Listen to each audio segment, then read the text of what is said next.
управител на област София област, уважаема госпожо секретар, уважаеми господин Бонев, уважаеми общински съветници, кметове на населени места, уважаеми отец Иван,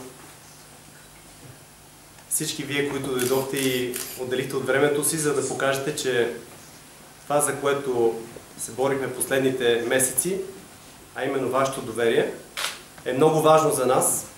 И аз не казвам, радвам се, че станах на този пост, казвам, че съзнавам колко голяма отговорност е и благодаря за точните и коректни думи и пожелания, които отправихте. Има няколко неща, които ми се иска да споделя с вас. Но най-вече това, че всички ние, които се изправихме пред вас, жителите, гражданите и тези, които гласуват в община Елин Пелин, искахме вашето доверие. Това доверие води до едни отговорности, които ние всички заедно, с общи усилия, трябва да удовлетворим, да изпълним. И зная, че можем да го направим. Много ми хареса и това, че казахте да забравим партийните си пристрастия и емоции и с работата, която ще покажа, съм сигурен, че всички вие ще бъдете убедени в едно.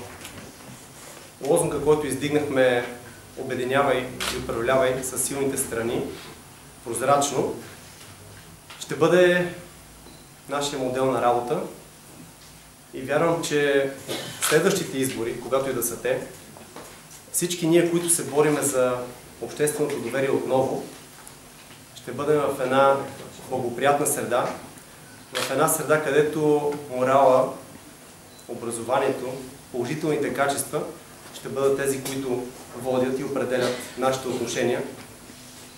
Нямам съмнение в това, защото и познавам вече голяма част от вас и зная, че самия факт, че сте приели предизвикателството да излезете и да се изправите за това обществено доверие, е една много силна и много тежка мисия.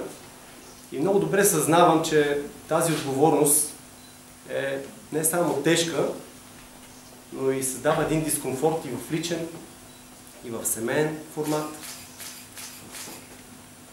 Благодаря най-много на моето семейство. Моето семейство е много голямо.